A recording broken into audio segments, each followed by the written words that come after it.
আলহামদুলিল্লাহ, অনেক দিন পরে আমরা আবার আপনাদের সাথে একসাথে মিলিত হতে পেরেছি। আল্লাহর শুকরিয়া আদায় করবেন আলহামদুলিল্লাহ।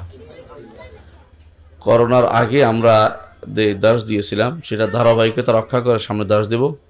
তার আগে যেহেতু অনেক ভাই নতুন দেখছি, অনেকে আগে আসেননি, সেই জন্য আমরা এই বইটা নিয়ে আলোচনা করব। যে বইটা নিয়ে আমরা দার্স দিচ্ছিলাম,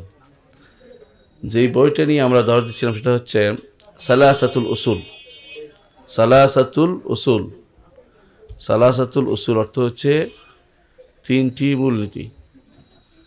মূলনীতি।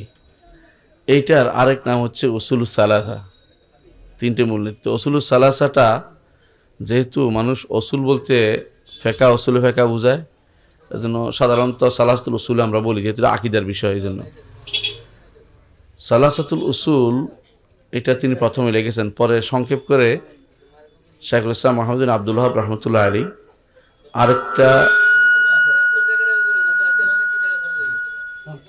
আরেকটা ছোট্ট রেসালা লিখেছেন, নাম দিয়েছেন আল উসুলুস সালাসা। দুইটাই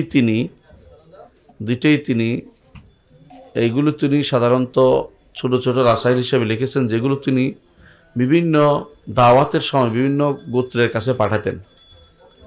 এমন এক সময়ে যখন আরব দেশে প্রচুর পরিমাণে শিরকের ভয়াবহতা বেড়ে গিয়েছিল, অনেক বেশি ভয়াবহ রূপ ধারণ করেছিল শিরক, তাওহীদ প্রায় নিশ্চিহ্ন হয়ে যাওয়ার উপক্রম হয়েছিল। তখন শাইখুল ইসলাম মুহাম্মদ বিন আব্দুল ওয়াহাব রাহমাতুল্লাহ আলাইহি এই চিঠিগুলি লিখে বিভিন্ন গোত্রপতির কাছে পাঠাতেন, বিভিন্ন ব্যক্তির কাছে দিতেন, তার ছাত্রদেরকে শিক্ষা দিতেন। এগুলি বলতে পারেন খোলাসাতু মা জাআ ফিল কোরআন ওয়াস সুন্নাহ। কোরআন সুন্নাতে যে সমস্ত কথা এসেছে তার সংক্ষিপ্ত সার তিনি একসাথ করে, বলতে পারেন একটা সিন্ধু থেকে মুক্তা বের করার মতো বিশাল কোরআনে কারীমের আয়াতগুলো থেকে এবং হাদিসসমূহ থেকে বের করে এগুলো তিনি একটা সাজিয়েছেন, যেগুলোকে তিনি দাওয়াত দিতেন। তো এই বইটি তিনি লিখেছেন। এখানে কিন্তু বেশ কয়েকটি বইয়ের একসাথ করা আছে, মানে অনেকগুলো রেসালা আছে। নাম দিয়েছেন সালাসাতুল উসুল, তিনটি মূলনীতি। শুরু করেছেন প্রথমে এমন চারটি জিনিস যা না জানলে কেউ সফল কাম হতে পারবে না দুনিয়া এবং আখিরাতে সফল কাম হতে হলে যা লাগে তা তিনি প্রথম উল্লেখ করেছেন। তারপর উল্লেখ করেছেন তিনটি জিনিস যা জানতে হবে এবং আমল করতে হবে। প্রথমটা হচ্ছে যা প্রত্যেকে করতে হবে, কর্তব্য। পরে বলছেন যা জানতে হবে এবং আমল করতে হবে, এইটাও আগেরটার সাথে সম্পৃক্ত। এরপরে তিনি যারা এগুলি করবে, এদের নাম হবে মিল্লাতে ইব্রাহিমের অন্তর্ভুক্ত। তো মিল্লাতে ইব্রাহিমী কাকে বলে সেটা আলোচনা করেছেন। এরপরে তিনি তিনটি মূলনীতি আলোচনা করেছেন, যে তিনটি মূলনীতি কথা দিয়ে শুরু করে পরে আলোচনা করেছেন। এর আগে দুইটি ধাপ অতিক্রম করেছেন। এরপরে শাইখুল ইসলাম তিনি আলোচনা করেছেন যে তাগুত কারা, সেগুলি আলোচনা করেছেন। এরপরে তিনি সব শেষে আলোচনা করেছেন যে জান্নাতে কারা যাবে, কোন জিনিস জান্নাতে নিয়ে যাবে, কোন জাহান্নাম নিয়ে যাবে, সেটা নিয়ে আলোচনা করেছেন। তো প্রথমেই তিনি চারটি জিনিসের কথা বলেছেন, যে একজন মানুষ, যে কোনো মানুষ, ইমানদার কাফের সবার জন্যই, যদি সফল কাম হতে চায় একজন মানুষ, তাকে অবশ্যই চারটা জিনিস লাগবে। একটা হচ্ছে ঈমান, একটা হচ্ছে আমলে সালেহ, একটা হচ্ছে দাওয়াত, একটা হচ্ছে সবর। এই চারটা জিনিস প্রত্যেকেরই লাগবে। কোনো ব্যক্তি এগুলোর কোনোটা ব্যতীত হাসরের মাঠে গেলে বিপদে পড়ে যাবে। এর মধ্যে প্রথমটি লাগবেই, আমলে সালেহ লাগবে। দাওয়াত এবং সবর কেউ করলে কেউ না করলেও চলবে, কিন্তু সফল কাম হতে হলে, পূর্ণ সফল কাম হতে হলে চারটি জিনিস লাগবেই। এর দলিল হিসেবে তিনি দিয়েছেন সূরা আল আসর। প্রত্যেকটি ইমানদারের জন্য, কাফেরের জন্য, প্রত্যেকটি মানুষের জন্য, প্রত্যেকের জন্য সূরা আসর হিসেবে দলিল হিসেবে দিয়েছেন যে চারটি জিনিস লাগবেই। একটা হচ্ছে ঈমান, আমলে সালেহ, দাওয়াত, সবর, এই চারটি জিনিস। ঈমান এক, দ্বিতীয়ত আমলে সালেহ, তৃতীয়ত দাওয়াত, চতুর্থত সবর। সবর দাওয়াতের উপরে এবং ঈমানের উপরে, আমলে সালেহের উপরে, আগের তিনটার উপরে সবর করতে হবে। তো এই দলিল হচ্ছে সূরা আসর। এটা হচ্ছে ঈমানদারের জিহাদ। ব্যক্তি পর্যায়ের এই জিহাদটি সবার আগে। এই জন্য আল্লাহ তাআলা বলেছেন ইল্লাল্লাযীনা আমানু ওয়া আমিলুস সালিহাত ওয়া তাওয়াসাউ বিল হাক্কি ওয়া তাওয়াসাউ বিস সবর। এই চারটি জিনিস প্রত্যেকের লাগবে। এই চারটি জিনিস যদি করতে হয় ইলম লাগবে, চারটার জন্য ইলম লাগবে। এরপরে তিনি ঈমানদারদেরকে, এতক্ষণ তিনি বলেছেন ঈমানদার কাফের সবার জন্য সফল লাভ করতে হলে লাগবে। ঈমানদার হতে হলে কি লাগবে, এই জন্য তিনটি নীতির কথা বলেছেন।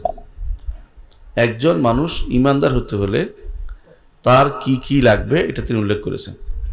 প্রথমে বলেছেন আ'লাম রাহিমাকাল্লাহ আন্নাহু ইয়াজিবু আলা কুল্লি মুসলিমিন ওয়া মুসলিমাতিন তাআল্লুমা সালাসা হাযিহিল মাসাইল ওয়াল আমালা বিহিন্না। তিনটি জিনিস তিনি আলোচনা করবেন। এই তিনটি জিনিস প্রত্যেকটি ঈমানদার মুসলিম নরনারীর জানতে হবে। এক নম্বর হচ্ছে আন্নাল্লাহ খালাকানা ওয়া রাযাকানা ওয়া লাম ইয়াতরুকনা হামালান বাল আরসালা ইলাইনা রাসূলান ফামান আতাআহু দাখালাল জান্নাহ ওয়া মান আসাহু দাখালান নার। আল্লাহ তাআলা আমাদেরকে সৃষ্টি করেছেন। আল্লাহ যে সৃষ্টি করেছেন এটা দলিল কি? দলিল কি? এক নম্বর দলিল বিবেকের দলিল দেই, তাই না?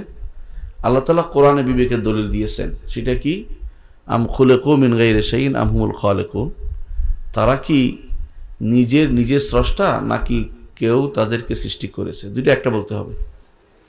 যদি বলে নিজের স্রষ্টা তাহলে মিথ্যা কথা, নিজে তা ছিলই না, স্রষ্টা করবে, সৃষ্টি করবে কি করে? তাহলে দ্বিতীয়টা হচ্ছে কেউ না কেউ তাকে সৃষ্টি করেছে। তাহলে কে তাকে সৃষ্টি করেছে এমন কেউ হতে পারে না যে কেউ তার মতোই আরেকটা সৃষ্ট তাকে সৃষ্টি করতে পারে না। তাহলে তার একজন কি আছে? স্রষ্টা আছে, তার একজন স্রষ্টা আছে। এইটা হচ্ছে আকলি দলিল, আল্লাহ কোরআনে উল্লেখ করেছেন। বিবেকের দলিল এটা। কোরআনের দলিল আল্লাহ তাআলা বহুত, কোরআন কারীম হাদিস বহুত আসছে। এর মধ্যে একটি হচ্ছে রাসূলুল্লাহ, কোরআন কারীম আল্লাহ তাআলা বলছেন হুয়াল্লাযী খালাকাকুম মিন তিনিন সুম্মা কাদা আজালান ওয়া আজালুম মুসাম্মান ইনদাহু সুম্মা আনতুম তামতারুন। তিনি তোমাদেরকে সৃষ্টি করেছেন মাটি হতে, আর তোমাদের জন্য একটা মেয়াদ নির্ধারণ করেছেন, কে কদিন বাঁচবে মরবে নির্ধারণ করে দিয়েছেন। তারপর তিনি বলছেন ওয়া আজালুম মুসাম্মান ইনদাহু, আল্লাহর কাছে একটা মেয়াদ নির্ধারিত আছে। তারপর তোমরা সন্দেহ করছো যে আল্লাহ কি আছেন নাকি, অথচ তিনি তোমাদের সৃষ্টি করেছেন, আল্লাহ দাবি করছেন। দ্বিতীয় আল্লাহ তাআলা বলছেন ওয়ালাকাদ খালাকনাকুম সুম্মা সাওয়ারনাকুম, তোমাদেরকে আমরা সৃষ্টি করেছি আর তোমাদেরকে আমরা রূপ দিয়েছি। এই রূপ আল্লাহর দেয়া, আপনার যেরকম ওর এরকম নয়, ওরা এরকম নয়, ওরা আরেক রকম। প্রত্যেককে তিনি ভিন্ন ভিন্ন রূপ দিয়েছেন। এমনকি আঙ্গুলের মাথাও তিনি ভিন্ন করে দিয়েছেন, তিনি সেটা উল্লেখ করেছেন। তাহলে তিনি স্রষ্টা হিসেবে তিনি নিজেকে উল্লেখ করেছেন। আবার তিনি আরো বলেছেন ওয়ালাকাদ খালাকনাল ইনসানা ওয়া না'লামু মা তুওয়াসওয়িসু বিহি নাফসুহু, অবশ্যই আমরা সৃষ্টি করেছি মানুষকে, আল্লাহ বলছেন। আরো বলছেন যে ওয়ালাকাদ খালাকনা ইনসানা মিন তিন, এটাও বলেছেন। আরো বলেছেন মিন সলসাল মিন হামাইম মাসনুন, মাটি থেকে, এটাও তিনি বলেছেন। তো আল্লাহ খালিকু কুল্লি শাই, সবকিছু তিনি স্রষ্টা, এটাও বলেছেন। আল্লাহু খালাকাকুম ওয়া মা তা'মালুন, এটাও তিনি বলেছেন। অর্থাৎ এরকম বহু আয়াত আপনি পাবেন কোরআনে কারীমে যেখানে আল্লাহ তাআলা নিজেই আপনার আমার স্রষ্টা বলে তিনি নিজেকে দাবি করেছেন। আর কেউ কোনোদিন দাবি করে নাই, আর কেউ কোনোদিন কোনো কিতাবে দাবি করে নাই যে আমি তোমাদের সৃষ্টি করেছি। এরকম কোনো কিতাব পাবেন না, এবং কোনো কিতাব কেউ বলে নাই যে আল্লাহ ছাড়া কেউ কাউকে সৃষ্টি করেছে। এমনকি আপনি অন্য ধর্মের গ্রন্থ যেগুলো জাগতিক ধর্ম বলে বিখ্যাত, আল্লাহর পক্ষ থেকে না, যে ইসলাম ছাড়া অন্য কিছু আসছে, সেগুলোতেও কেউ কোনোদিন দাবি করে না যে আমি তোমাদের সৃষ্টি করেছি। একমাত্র রব্বুল আলামিন আল্লাহ দাবি করেছেন তিনি সৃষ্টি করেছেন। আর আকলি দলিল দিয়েছেন যে তিনি স্রষ্টা। কোনটা? যে সূরা তুরের মধ্যে আম খুলিকু মিন গায়রি শাইইন আম হুমুল খালিকুন, তারা কি নিজেরা নিজেদের সৃষ্টি করেছে নাকি তাদেরকে কেউ সৃষ্টি করেনি, কেউ সৃষ্টি করেছে? কোনটা? শেষ পর্যন্ত দেখা গেছে আল্লাহ তাআলা বলছেন যেটা, এটাই মানুষ স্বীকার করতে বাধ্য হবে যে তারা সৃষ্ট। যদি সৃষ্ট হয়ে থাকে তার একজন কি আছে? স্রষ্টা আছে, স্রষ্টা আছে। কোরআনে কারিমে এভাবে আল্লাহ তাআলা দলিলগুলো উল্লেখ করেছেন। তাহলে আল্লাহ তাআলা আমাদের এক নম্বর নীতি হচ্ছে তিনি আমাদের সৃষ্টি করেছেন। দ্বিতীয় হচ্ছে তিনি এটার সাথে আছে সৃষ্টি করেছেন, শুধু রিজিক সৃষ্টি করে শেষ করেন নাই, রিজিকও দিয়েছেন। আল্লাহ তাআলা কোরআন কারিমে বলেছেন ওমা মিন দাব্বাতিন ফিল আরদি ইল্লা আলাল্লাহি রিজকুহা। জমিনে যত প্রাণী আছে সমস্ত প্রাণীর রিজিক কার হাতে? আল্লাহর হাতে। তিনি রিজিকের ব্যবস্থা করেন। আপনি একটু চিন্তা করেন, মানুষ ছাড়া অন্য কেউ কিন্তু রিজিক এত জমায় না। মানুষ রিজিক জমানোর চেষ্টা করে যে আমি কি খাবো, জমি কিনবো, বাড়ি কিনবো, এটা করবো, এটা থাকবো কতদিন, এরপর আবার চলেও যায় দুনিয়া থেকে। কিন্তু অন্যেরা আল্লাহ তাআলা সকালে পাখিকে বের করে ঘর থেকে, বিকালবেলা পাখি পেট ভর্তি হয়ে আসে, সকালবেলা খালি পেটে বের। একটা মাছ সমুদ্রে কত প্রজাতির মাছ আছে আপনি বলতে পারবেন না। সবার রিজিকের ব্যবস্থা ওগুলা তিনি করে দিয়েছেন। পাখি কত পাখি আছে আপনি বলতে পারবেন না, সবার রিজিকের ব্যবস্থা তিনি করে দিচ্ছেন। কত প্রাণী আছে বনে বাদারে আপনি শেষ করতে পারবেন না, ওগুলো সবার রিজিকের ব্যবস্থা করেছেন।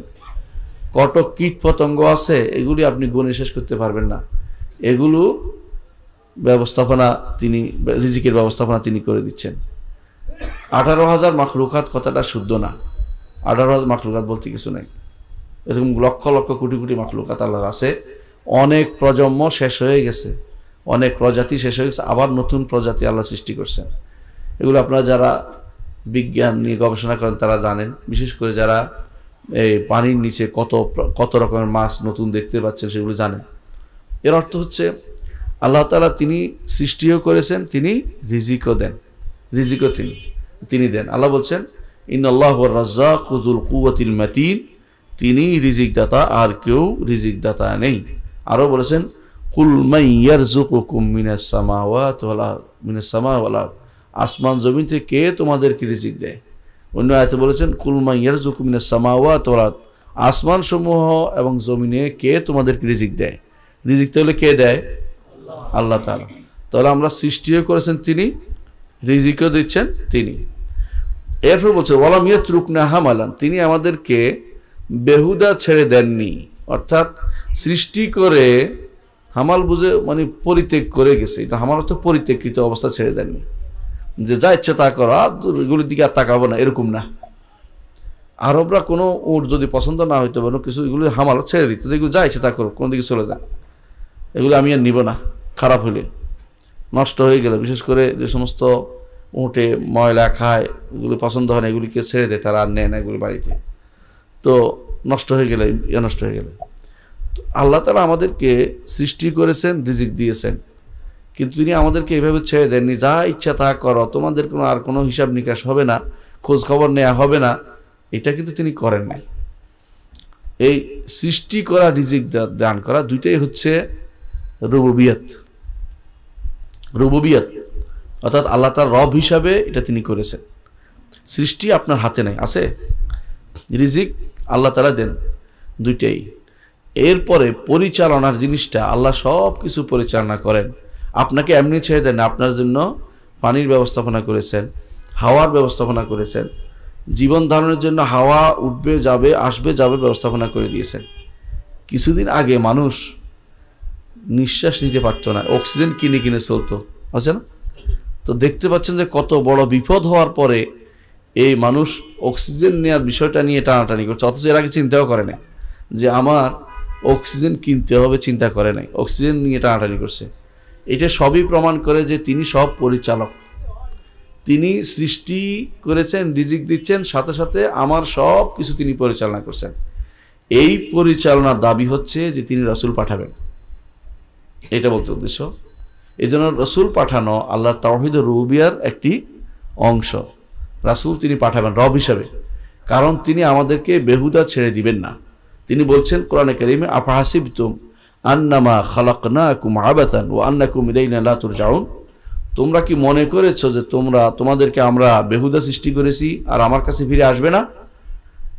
এই যে শত শত লক্ষ লক্ষ মানুষ আজ রাস্তায় ঘাটে ঘুরে বেড়াচ্ছে, সালাতের সময় সালাত পড়ে না, দ্বীনের কথা বললে শোনে না, এরা কি আসলেই মনে করে না যে আল্লাহ আমাদেরকে এমনি ছেড়ে দিছে? এমনি মনে করছে, তাদের কাছে কোনো দিনের কোনো ধারণাই নেই, আলোচনাই নেই। তাদেরকে যতই আপনি বলেন আল্লাহ সৃষ্টি করছে, তিনি দিচ্ছে, তিনি সব চালাবে, তারা বলবে যে আমি তো দৌড়াচ্ছি আমার পিছনে। মানে তারা তার কাজটাকে বড় করে দেখছে, চিন্তা করে না যে তার কাজটার ক্ষমতা তাকে কে দিয়েছে? আল্লাহ তাআলা। যেদিন তার পায়ের শক্তি চলে যাবে সেদিন সে আর রিক্সা চালাতে পারবে না, যেদিন তার চোখ নষ্ট হয়ে যাবে সেদিন তার গাড়ি চালাতে পারবে না। তাহলে এই পুরো ক্ষমতা কে দিলেন? আল্লাহ তাআলা, তিনি পরিচালক। যেমনিভাবে আপনার দুনিয়ার জীবনের পরিচালক হিসাবে দুনিয়ার জীবনের বিভিন্ন অংশে তিনি পরিচালনা করেন, তেমনিভাবে শরীরের দেখাশোনার জন্য এত কিছু করছেন, দিয়েছেন আপনাকে আত্মিক পরিচর্যার জন্য, আত্মাকে ঠিক রাখার জন্য, কলবকে পরিশুদ্ধ রাখার জন্য নবী রাসূলের ব্যবস্থা করেছেন। এটাও রুবুবিয়তের অংশ। এই জন্য কোরআন কারীমে আল্লাহ তাআলা বলেছেন এক আয়াতে, মা কাদারুল্লাহ হাক্কা কাদরিহি, আল্লাহকে তারা সঠিক সম্মান দিতে জানে না। ইজ ক্বালু মা আনজালাল্লাহু আলা বাশারিন মিন শাই, যখন তারা বলে আল্লাহ কোন রাসূল পাঠান নাই।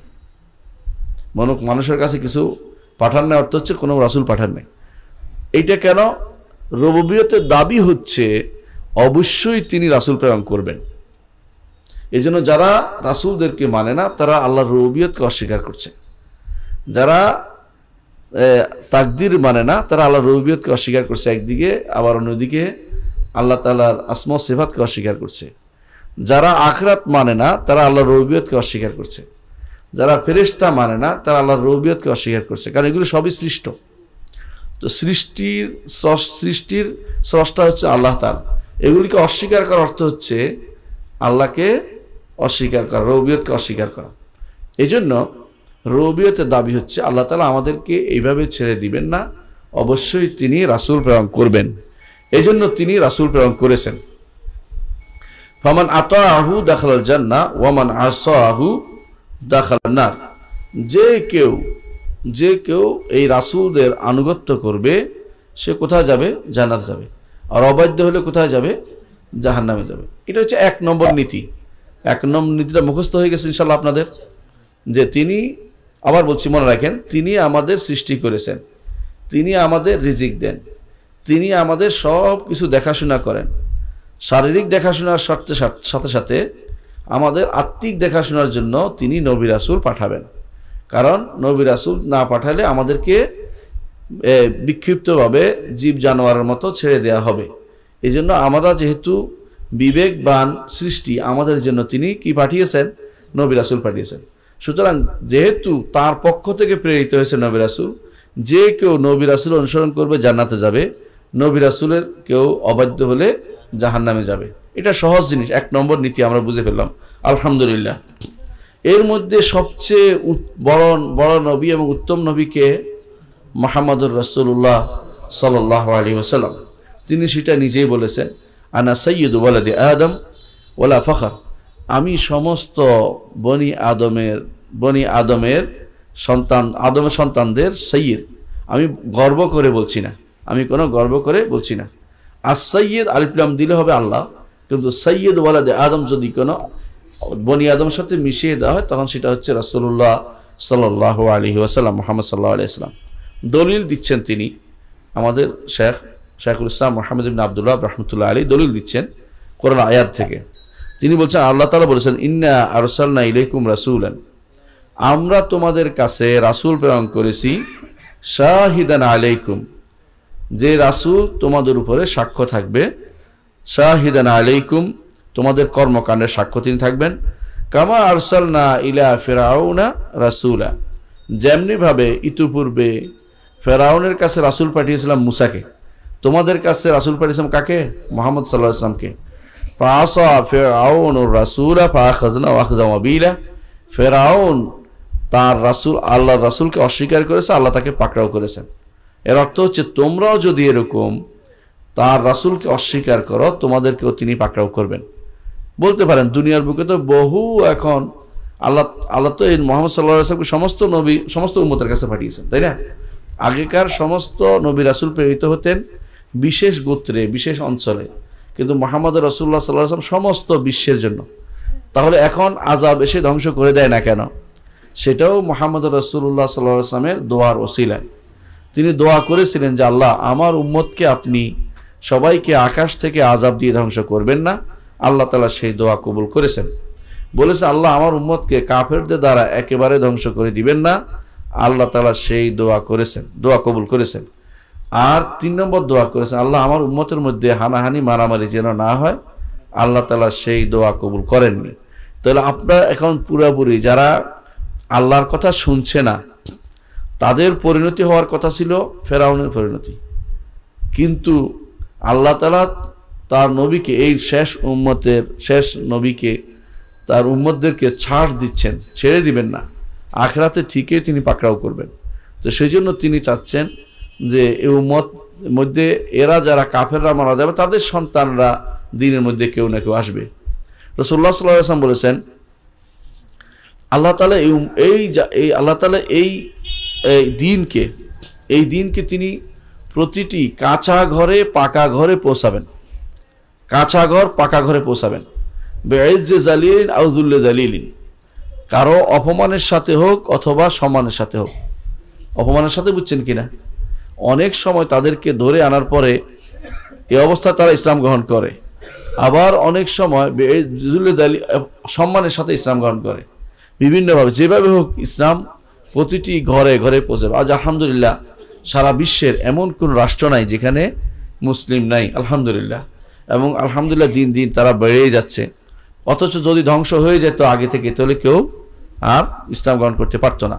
রাসূলুল্লাহ সাল্লাল্লাহু আলাইহি ওয়াসাল্লাম সেই জন্য দোয়া করেছেন, দূরদর্শী দোয়া করেছেন। যখন তিনি তায়েফের ময়দান থেকে ফিরে আসছিলেন, তখন বলা হয়েছিল আপনি বলুন দুদিক থেকে এদেরকে ধ্বংস করে দেয়, পাহাড় দিয়ে চাপা দিয়ে, পাহাড়ের ফেরেশতাকে বলে দেই। কিন্তু রাসূলুল্লাহ সাল্লাল্লাহু আলাইহি ওয়াসাল্লাম কি বললেন? আমি আল্লাহর কাছে দোয়া করব যাতে এদের সন্তানরা একমাত্র আল্লাহ ছাড়া কারো ইবাদত না করে, কারোর সাথে শরীক না করে। সেটা আল্লাহ কবুল করেছেন। এই হচ্ছে আমার নবী, দূরদর্শী নবী মুহাম্মদুর রাসূলুল্লাহ সাল্লাল্লাহু আলাইহি ওয়াসাল্লাম। তো এই জন্য এটা হচ্ছে প্রথম নীতি, ঠিক আছে? দলিল। দ্বিতীয় নীতি হচ্ছে, এটা হচ্ছে রুবুবিয়তের নীতি বলা হয়। এটা কি বলা হয়? রুবুবিয়ত নীতি। দ্বিতীয় নীতি হচ্ছে উবুদিয়ত নীতি, দাসত্ব নীতি। আল্লাহ তাআলা আপনাকে সৃষ্টি করেছেন, আল্লাহ তাআলা আপনাকে সৃষ্টি করেছেন, রিজিক দিচ্ছেন, সবকিছু পরিচালনা করছেন, এমনকি আপনার আত্মার পরিচর্যার জন্য নবী রাসূল পাঠিয়েছেন। এরপর আপনি কি করছেন, এটা আপনি কি করছেন দ্বিতীয় নীতি। সেটা কি? শাইখুল ইসলাম মুহাম্মদ বিন আব্দুল্লাহ রাহমাতুল্লাহ বলছেন যে সেটা হচ্ছে আনাল্লাহ লা ইয়ারদা আন ইউশরাকা মাআহু আহাদুন ফি ইবাদাতিহি, অথবা আল্লাহ তাআলা কখনো সন্তুষ্ট হবেন না তার সাথে কেউ তার ইবাদতে শরীক করাকে তিনি সন্তুষ্ট হবেন না। আল্লাহ তাআলা কখনো সন্তুষ্ট হবেন না কেউ তার সাথে শরীক করছে। ধরেন আপনি বহুত তাহাজ্জুদ গুজার, সালাত পাঠকারী, এমনকি আপনি দিনের জন্য এই করবেন সেই করবেন, কিন্তু একটু সমস্যা আপনার, সেটা কি? আপনি একটু শিরিক করেন, আল্লাহ তাআলা আপনার জন্য আর সন্তুষ্টি রাখেন নাই, একটুও সন্তুষ্টি আপনার জন্য আর নাই, পুরা সন্তুষ্টি বরবাদ হয়ে গেছে। এই জন্য আল্লাহর সাথে কেউ, আল্লাহর ইবাদতের সাথে কেউ সামান্যতম শরিক করবে, তার উপরে আল্লাহ তাআলা কখনো সন্তুষ্ট হবেন না।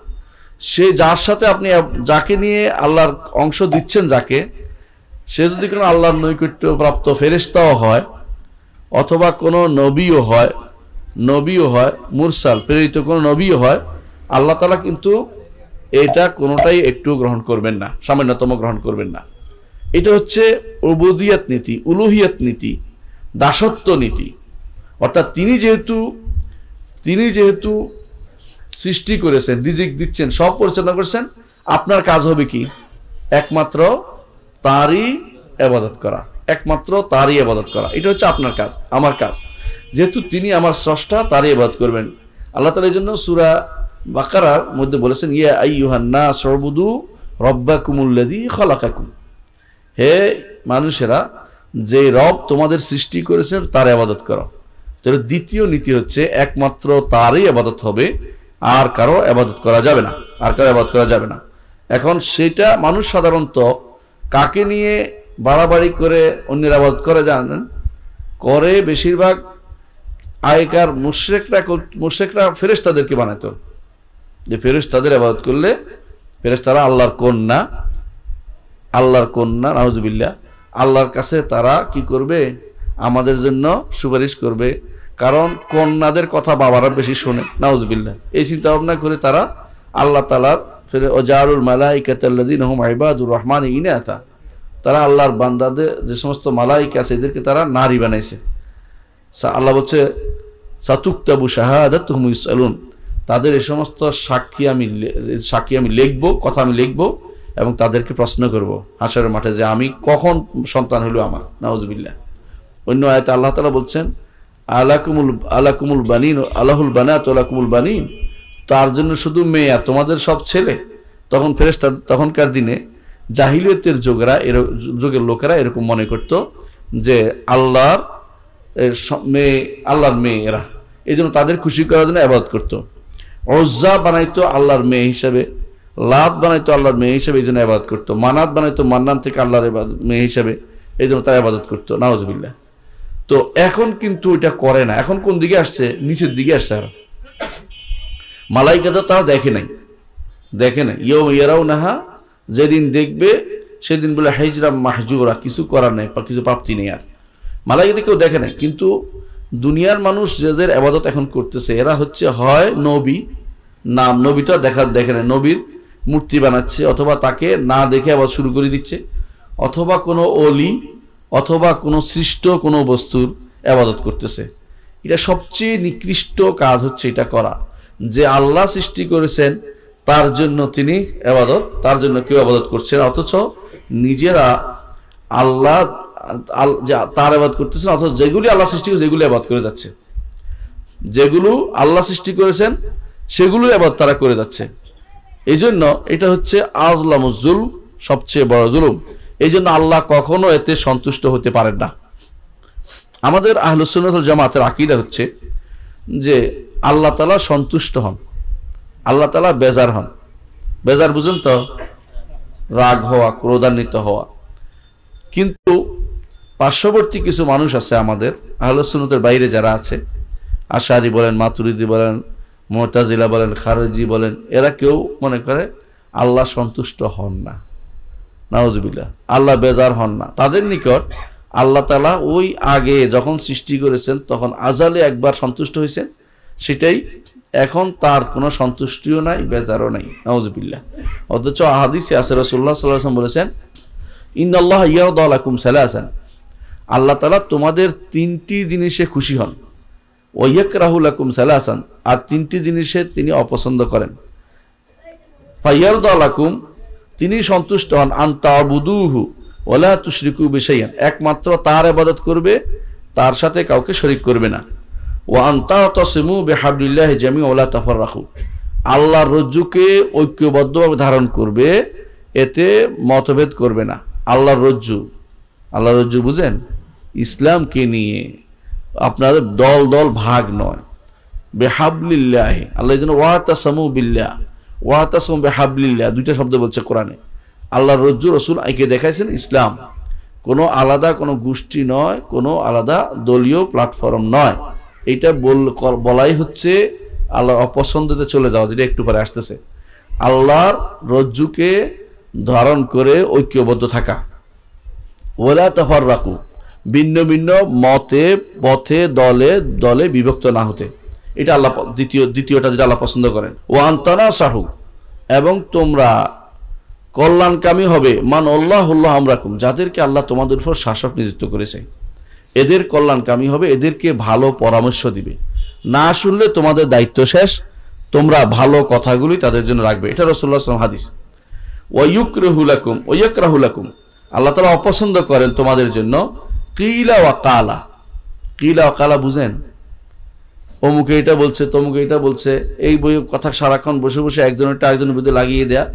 বিশেষ করে আপনাদের মতো যুবক সম্প্রদায়টা খুব বেশি হয়। অমুক হুজুরেরটা অমুকের বিরুদ্ধে লাগিয়ে দিতে পারলে খুব মজা। ঠিক মতো কোরআনের ইবাদত পড়তে পারে না, হাদিস পড়তে পারে না, দেখি সমালোচনার দিক থেকে সে ফার্স্ট। এমন সমালোচনা সে করে, এরা নিজেদেরকে স্নেহধন্য মনে করতাম কিছু ছেলেকে, দেখি যে সমালোচনার পাহাড় গড়তেছে ওরা, এরপর থেকে তাদেরকে আউট করে দেয়। এরপর যতবারে বলি আর তাদেরকে আর কখনো সাথে রাখি না। কারণ এরা হচ্ছে পথভ্রষ্ট, নিজেরা বুঝে না দিন, তারপরে বুঝার জন্য আলেমদের সমালোচনা তারা সবসময় করে থাকে। কিল ক্যাল জিনিসটা আল্লাহ পছন্দ করেন। যদি কেউ সমালোচনা করতে পারে একমাত্র আলেমরাই করবে। তুমি এখন শিক্ষানবিশ, তালেবে আলেম, তোমার উচিত নয় একজনের বিরুদ্ধে আলেমদের মধ্যে, বিশেষ করে যার মানহাজ এবং আকীদার ব্যাপারে সমস্যা নাই, তুমি শুধুমাত্র সমস্যা দেখতেছো, তার একটা ভুল ধরে, তার একটা কর্মকাণ্ডের ভুল ধরে, অথবা তার একটা গুনাহ দেখে যে পাগল হয়ে গেছো, তুমি বদনামি করতেছো, এটা কিল ক্যাল, এটা ইসলাম অনুমোদন করে না। রাসূলুল্লাহ সাল্লাল্লাহু আলাইহি ওয়াসাল্লাম এটা বলেছেন, অপছন্দ করেন আল্লাহ তাআলা কিলা ওয়া কালা, কিল ক্যাল করা করে মানুষে। এটা ওয়া ইদাআতুল মাল, সম্পদ নষ্ট করা দ্বিতীয়টা, এটাও আল্লাহ তাআলা পছন্দ করেন না। সম্পদ নষ্ট কিভাবে করে? দুই ভাবে সম্পদ নষ্ট করে, একখানে হারামে ব্যয় করা, আর দ্বিতীয় হচ্ছে যেখানে ব্যয় করার কথা সেখানে ব্যয় না করা, এটাও সম্পদ নষ্ট করা। যেখানে ব্যয় করার দরকার সেখানেও ব্যয় না করা, কারণ এই সম্পদ আপনি রেখে গেলে নষ্টই হলো, আপনি তো কিছু কাজে লাগাতে পারলেন না। এই দুটাই সম্পদ নষ্ট করা, এটা আল্লাহ তাআলা পছন্দ করেন না। ওয়াকাসরাতুস সুআল, অতি প্রশ্ন। কেউ আছে মনে হয় যেন কাঁটা ধরে রাখবে যে আজকে মানে প্রশ্ন এতগুলি করবই আমি। প্রশ্ন যেগুলি করে সেগুলো হাসিলা খুবই অল্প, মানে কিছুই প্রাপ্তি নেই। সারাক্ষণ যে প্রশ্ন করে তার উত্তর একটাই সারাক্ষণ, যে ঠিক আছে এতগুলি কথা বলবে। তো এই যে কথাগুলো এতগুলি করছে, এটা হলো কাসরাতুস সুআল, বেহুদা প্রশ্ন, অকারণ প্রশ্ন। এর মধ্যে অকারণ প্রশ্নের মধ্যে আছে আল্লাহ তাআলা জাত সম্পর্কে প্রশ্ন করা, আল্লাহ সত্তা সম্পর্কে প্রশ্ন করা, সত্তার ধরন সম্পর্কে প্রশ্ন করা, আল্লাহ সিফাতের ধরন সম্পর্কে প্রশ্ন করা। কিন্তু সিফাত জানার জন্য, অর্থ জানার জন্য প্রশ্ন করা ঈমান, এটা যদি কেউ না জানে ঈমান পূর্ণ হলো না। কারণ আল্লাহ তাআলা নিজে এটা পরিচয় দিয়েছেন, নিজের তিনি তার নামগুলি বলেছেন, গুণগুলি বলেছেন, এগুলি জানতে হবে। এগুলি যে জানবে না, ঈমানের পূর্ণতা তার আসলো না, তাওহীদ পূর্ণ হলো না, তাওহীদ তার পূর্ণতা আসলো না। কিন্তু এগুলোর ধরন যদি জিজ্ঞাসা করেন, নামের হোক আল্লাহর, অথবা গুণের হোক, অথবা তার সত্তার হোক, তাহলে আপনি কি করলেন? আপনি নিষিদ্ধ প্রশ্ন করলেন। জান্নাতে যাবেন, তাই না? কে কে যাবেন জান্নাতে? সবাই? আলহামদুলিল্লাহ, আশা করি ইনশাআল্লাহ, তাই না? ইনশাআল্লাহ। জান্নাতে আপনাদেরকে কি দিবে? আল্লাহ বলছে না রুম্মান দিবে বলছে না? বুঝতে অসুবিধা হচ্ছে? রুম্মান বুঝছেন তো? কিন্তু জান্নাতের রুম্মান দেখছেন কোনোদিন? দেখেন নাই। ধরন দেখেন নাই। নাম শুনছে, অসুবিধা হয় নাই তো? নাম শোনার পরে সমস্যা হয় নাই তো আপনার? বিশ্বাস হচ্ছে না? বিশ্বাস হচ্ছে। জান্নাতে হুর দিবে না? দিবে। দুনিয়াতে হুর দেখছেন কখনো? না দেখলেও বিশ্বাস করতে অসুবিধা হচ্ছে? তাহলে আপনি আল্লাহর নাম এবং গুণ না দেখেও বিশ্বাস করতে অসুবিধা হবে না। বুঝছেন না কথাটা? এটাই হচ্ছে প্রমাণ যে অনেক কিছু ধরন না জেনেও আমরা বিশ্বাস করি। বুঝছেন কি না? মঙ্গল গ্রহ দেখছেন? দেখেন না, কিন্তু আছে তো সত্যতা, তাই না? এটা এখন স্পষ্ট হয়ে গেছে, নাই বলতে পারবে না কেউ। আচ্ছা, এই ধরেন আপনি আপনার এমন জায়গার কথা বলি, হয়তো আমি যেমন যদি বলেন যে আমি কোনোদিন ইয়াতে যাই নাই, কি জানি বলে, ওই যে সেন্ট মার্টিন, আমি যাই নাই কখনো। আছে না নাই? নাম অসুবিধা হচ্ছে জানতে? অসুবিধা হচ্ছে না, কিন্তু যেদিন যাব সেদিন দেখতে পাবো, তাই না? তাহলে বোঝা যাচ্ছে কখনো কখনো নাম জানলেও আমার যথেষ্ট হয়, বাড়তি জিনিস জানা প্রয়োজন হয় না। ধরন যদি জানা গেল জানা। কেউ যদি ছবি তুলে আনি দেখায় এরকম সেন্ট মার্টিন, আমার কোনো সমস্যা হবে না, ঠিকই বিশ্বাস করবো, তাই তো? আর যদি দেখা না যায়, বলবো যেদিন দেয় সেদিন দেখবো। আল্লাহকে যেদিন আমরা দেখবো সেদিন কিন্তু জানতে পারবো। জান্নাতে যেদিন যাব সব রুম্মান কত বড় দেখতে পারবো, তলহিম মানদুদ দেখতে পাবো না, নাহার সমূহ দেখতে পাবো না। কিন্তু এর আগে ঈমান আনছি না দেখে ঈমান আনছি। ঠিক আল্লাহর নাম এবং গুণের উপরে সেইভাবে না দেখে ঈমান আনতে হবে। তবে এটা বলা যাবে না যে এগুলো অর্থ বুঝি না, অর্থ বুঝি, রুম্মান বুঝি, আমরা পুরো বুঝি, তাই না? সেরকম। সুতরাং যে ব্যক্তি এগুলি নিয়ে ধরন নিয়ে প্রশ্ন করবে, সে বাড়তি প্রশ্ন করলো। কিন্তু যে ব্যক্তি অর্থের ব্যাপারে প্রশ্ন করলো, সেই ব্যক্তি সঠিক প্রশ্ন করলো। সুতরাং আল্লাহ তাআলা অপছন্দ করেন বাড়তি প্রশ্ন, যেগুলো হচ্ছে জানা যায় না, অথবা জানার জন্য আল্লাহ তাআলা তার কাছে রেখে দিয়েছেন ইলম, কাউকে জানাননি, সেই প্রশ্ন করাটা হচ্ছে বাতুলতা, অতিরিক্ত প্রশ্ন করা। অনুরূপভাবে অতিরিক্ত প্রশ্নের মধ্যে এটাও যে আল্লাহ তাআলা এর আগে জিনদের আগে কাকে সৃষ্টি করেছেন, অথবা আল্লাহ তাআলা আমাদেরকে জান্নাত দেওয়ার পর আল্লাহ কি করবেন, এগুলো অতিরিক্ত প্রশ্ন। এগুলি করতে পারবেন না, কারণ আল্লাহ আমাদের জানায় নাই। কি অতিরিক্ত প্রশ্নের মধ্যে এটাও, তিনি আসমান জমিন সৃষ্টির পরে আরশের উপর উঠেছেন, এর আগে তিনি কি করছেন, এটা অতিরিক্ত প্রশ্ন। এই প্রশ্ন করা যাবে না, কারণ তিনি বলেন না, যেহেতু এখানে আমাদের চুপ থাকতে হবে। তিনি যেটা বলেছেন এটা বলতে হবে। এইভাবে যেগুলো আল্লাহ পছন্দ করেন এবং অপছন্দ করেন, দুইটা ফিরিস্তি আছে, লিস্ট আছে, আপনি দেখতে পাচ্ছেন। তো আল্লাহ কিছু জিনিস পছন্দ করেন, কিছু জিনিস অপছন্দ করেন। পছন্দ করেন হচ্ছে একমাত্র তার ইবাদত করা, তার সাথে কাউকে শরীক না করা। অপছন্দ হচ্ছে তার সাথে কাউকে শরীক করা তার ইবাদতে, সেটা যত বড় ফেরেশতাই হোক আর যত বড় নবী রাসূল হোক। নবী রাসূলদের মধ্যে বড় হলে কে হবে? মুহাম্মদ রাসূলুল্লাহ সাল্লাল্লাহু আলাইহি ওয়াসাল্লাম, তাই না? তার থেকে তো বড় কেউ হইতে পারবে না। তাহলে তার ইবাদত যেহেতু গ্রহণযোগ্য না, তাহলে অন্য কার ইবাদত গ্রহণযোগ্য হতে পারে? অনেকে বলতে পারেন যে আমরা তো কারো ইবাদত করি না, কিন্তু ইবাদত করার কিন্তু রাসূলুল্লাহ সাল্লাল্লাহু আলাইহি ওয়াসাল্লাম নিজে বলে দিয়েছেন। যখন একবার আসলো আদি ইবনে হাতিম রাদিয়াল্লাহু আনহু, তিনি আসলে রাসূলুল্লাহ সাল্লাল্লাহু আলাইহি ওয়াসাল্লাম তাকে বললেন বসো।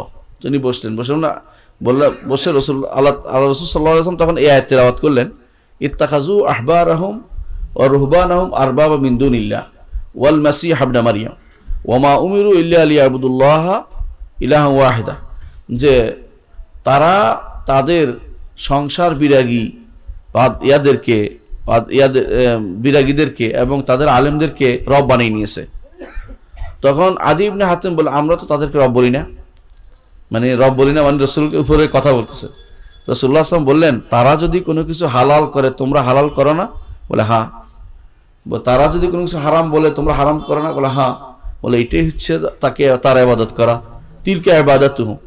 বোঝা গেল যে আল্লাহর ইবাদত করতে হবে যেগুলিতে, এগুলির কোনো একটা অংশ যদি কোনো অন্য কাউকে দেয়া হয়, এটাই হচ্ছে ইবাদত করা, এটা হচ্ছে ইবাদত করা, এটা হচ্ছে ওর ইবাদত করা। তো সেই হিসাবে আপনি যদি আল্লাহর জন্য কি দিতেন? ভালোবাসা দিতেন, তাই না? এই ভালোবাসার কোনো অংশ, যেই ভালোবাসা হচ্ছে সর্বোচ্চ ভালোবাসা, লিদাতিহি, আল্লাহকে বিনা কারণে ভালোবাসতে হবে। এই বিনা কারণে ভালোবাসা যদি কোনো অন্য কারোর জন্য দেন, তাহলে আপনি ওই সত্তা, ওইটার ইবাদত করলেন। আর যদি এরকম হয় যে আল্লাহর ভালোবাসার জন্য তাকে ভালোবাসছেন, যেমন মুহাম্মদ সাল্লাল্লাহু আলাইহি ওয়াসাল্লামকে আমরা ভালোবাসি আল্লাহর জন্য, আপনাকে ভালোবাসি আল্লাহর জন্য, আমাকে আপনি ভালোবাসেন আল্লাহর জন্য, এইটা ইবাদত, এটা কিন্তু আল্লাহর ইবাদত, অন্য কারো নয়, বুঝতে পারছেন? কিন্তু আপনি যদি কোনো ঠিক আল্লাহর সাথে ভাগাভাগি করে কাউকে একটু দেন, তাহলে সেটা হয়ে যাবে আল্লাহর সাথে, আবার সেটা হয়ে যাবে শিরিক হয়ে যাবে। বুঝতে পারছেন কিনা? যেমন আল্লাহর ইবাদতের দাবি হচ্ছে, আল্লাহর দাসত্বের দাবি হচ্ছে যখন আজান হবে মসজিদে থাকবেন, তাই তো? এ দাসত্বের দাবি। আপনি কি করলেন? এগুলির প্রতি কোনো ভ্রুক্ষেপ করলেন না। আপনার সবচেয়ে প্রিয় জিনিস হলো খেলাটা, খেলার জন্য আপনি সব পরিত্যাগ করে বসেছেন। প্রথমে এটা গুনার পর্যায়ে থাকবে, ধীরে ধীরে যখন খেলা এত বেশি ভালোবাসার জায়গায় পরিণত হবে, যে জন্য আপনি মরে যেতেও রাজি, বাঁচতেও রাজি, মরতেও রাজি, তখন বোঝা যাবে দুনিয়ার জন্য হতে পারে, প্রবৃত্তির জন্য হতে পারে, বউয়ের জন্য হতে পারে, স্বামীর জন্য হতে পারে। এমন যদি হয় যে আল্লাহর ভালোবাসার সাথে বিরোধপূর্ণ হয়ে যাচ্ছে, আল্লাহর অর্ডারের সাথে বিরোধপূর্ণ হয়ে যাচ্ছে, আপনি কিন্তু সেটার ইবাদত করলেন। এটাই রাসূলুল্লাহ সাল্লাল্লাহু আলাইহি ওয়াসাল্লাম হাদিসের অর্থ তিনি বলেছেন, তাইসা আব্দুদ দিনার তাইসা আব্দুদ দিরহাম, ধ্বংস হোক দিনারের দাস, ধ্বংস হোক দিরহামের দাস। টাকা পয়সার দাস রাসূল বলেছেন। টাকা পয়সা কেউ সিজদা করে? টাকা পয়সা কি কেউ রুকু করে না? তাহলে টাকা পয়সা তারা কি করে? অন্তরে এমন ভাবে লেগেছে যে আল্লাহর ভালোবাসার উপরে সে টাকা পয়সার ভালোবাসাকে প্রাধান্য দিচ্ছে। ঠিক দুনিয়াতেও অনেক আছে, দুনিয়া আল্লাহর ভালোবাসা যেখানে যাক, দুনিয়া কামাই করা তার জন্য এরকম অবস্থায় পরিণত হয়। সে কিন্তু দুনিয়ার দাস, সে টাকার দাস, সে কোনো একটা পণ্যের দাস। রাসূল বলেছেন তাইসা আব্দুল খামিসা তাইসা আব্দুল খামিরা, দাস, ওড়নার দাস, জামার দাস। রাসূল বলেছেন কেন এইগুলির জন্য প্রয়োজনে সে শিরিক করবে, প্রয়োজনে আল্লাহর বিরুদ্ধে কথা বলবে, দুনিয়া পাওয়ার জন্য প্রয়োজনে দুনিয়া সবকিছু আল্লাহ সবকিছু ছেড়ে দিবে, তবু দুনিয়াটা পাওয়ার তো দরকার।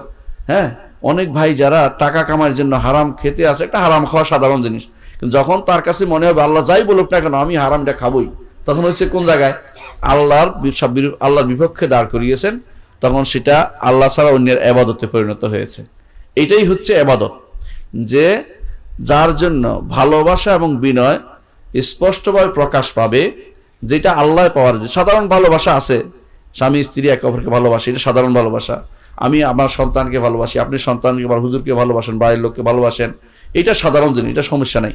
কিন্তু যখন এটা কন্ট্রাডিক্টরি হয়ে যাবে, যে আল্লাহর ইবাদতের সাথে আল্লাহর ইবাদত যেটা আল্লাহকে দিতেন ওকে দিচ্ছেন, তখন সেটা হয়ে যাবে ইবাদত, এবং সেটা হয়ে যাবে আল্লাহ ছাড়া অন্যের জন্য ইবাদত করা। আল্লাহ ছাড়া অন্যের জন্য ইবাদত করা হলে তিনি বলেছেন যে সেটা শিরিক হবে, এবং আল্লাহ কখনো সেটা সন্তুষ্ট হবেন না। এটা হচ্ছে আজকের দর্শন দলিল হচ্ছে এটা। সূরা ইমাম মুসলিম হাদিসটি বর্ণনা করেছেন। আর আল্লাহ তাআলা তিনি কোরআনে কারীম বলছেন যে ইন্নাহু লা ইয়ারদা লি ইবাদিল কুফর, বান্দার কোনো কুফরই আল্লাহ তাআলা পছন্দ করেন না। আল্লাহ তাআলা সন্তুষ্ট নন, বান্দার কোনো কুফরিতে সন্তুষ্ট হতে হবেন না। কোরআনে কারীম আল্লাহ তাআলা বলছেন ইনতাকফুরু ফাইনাল্লাহু গানিয়ুন আনকুম, যদি তোমরা কুফরি করো আল্লাহ সবাই তোমাদের থেকে বিমুখ, অর্থাৎ আল্লাহ তাআলার কোনো দরকার নাই তোমাদের। আল্লাহর কি আপনার খুব দরকার? আপনার কি মানে আল্লাহ আপনার না হলে আল্লাহ চলে না?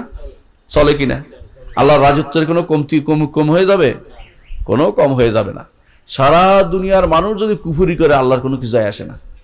কারণ আপনি একটু চিন্তা করেন, সৃষ্টি কত বিশাল, এর মধ্যে মানুষগুলো বলতে পারেন যদি উপর থেকে তাকান গিনিফিক কতগুলি হাঁটতেছে ছোট ছোট, এগুলি না হলে কি হবে? এক ধাক্কা দিয়ে আপনাকে ফেলে দিলে কিছু যায় আসে না। কিন্তু আপনার জন্যই আপনি আল্লাহর ইবাদত করা দরকার। একটু চিন্তা করে দেখুন, তাহলে বোঝা যাচ্ছে ইনতাকফুরু ফাইনাল্লাহু গানিয়ুন আনকুম, যদি কাফের সবাই হয়ে যাও আল্লাহ তোমাদের থেকে অবশ্যই অমুখাপেক্ষী, তোমাদের মুখাপেক্ষী আল্লাহ তাআলা নন। ওয়ালা ইয়ারদা লি ইবাদিল কুফর, বান্দা কুফরি করবে আল্লাহ কখনো এটাতে সন্তুষ্ট হবেন না। আল্লাহ কখনো এটাতে সন্তুষ্ট হবেন না, কখনো না। ওয়া ইন তাশকুরু, কিন্তু যদি তোমরা আল্লাহর শুকরগুজার হও, অর্থাৎ কি তাওহীদবাদী হও, আল্লাহর কথা শোনো, কুফরি না করো, ইয়ারদাহু লাকুম, তিনি তোমাদের উপরে সন্তোষ প্রকাশ করবেন। গতকাল আপনার উপর রাগ ছিল যে আপনি যোহর মাগরিব এশা সালাত পড়ে শোন নাই, আজকে আপনি এশা সালাত পড়ে শুইছেন, তওবা ইস্তেগফার করে শুইছেন, আজকে তিনি আপনার উপর খুশি। বুঝতে পারছেন? যখন ভালো করবেন আল্লাহ খুশি হবেন, যখন খারাপ করবেন আল্লাহ বেজার হবেন। এটি আল্লাহ তাআলা প্রতিদিন সব সময়। এখন আপনি গুনাহ করছেন আল্লাহ আপনার উপর ক্রোধান্বিত, কিছুক্ষণ পর তওবা করছেন আল্লাহ আপনার উপর খুশি। তাহলে বোঝা গেল আল্লাহ তাআলা তিনি আপনি আমার বান্দা যেরকম করে আমি তার সাথে সেরকম মুআমালা করব। এটা তিনি বলেছেন আনা ইনদা যান্নি আবদি বি, আমার বান্দার ধারণার কাছেই আমি আছি। বান্দা যদি বলে আল্লাহ আমাকে ক্ষমা করে দাও, আল্লাহ ঠিক আছে ক্ষমা করে দিলাম। বান্দা যদি বলে আমাকে ক্ষমা করবে না, আল্লাহ বলে আমি ক্ষমা করব না, তুমি তো বলছো ক্ষমা করব না, ক্ষমা করব না। এই জন্য ঈমানদার সবসময় ক্ষমার আশাবাদী থাকে, আবার ভয়ও রাখে যে যদি ক্ষমা না করে আমার কি হবে, ভয়ও থাকবে। তাহলে আপনি দেখতে পাচ্ছেন যে আল্লাহ তাআলা কি হন?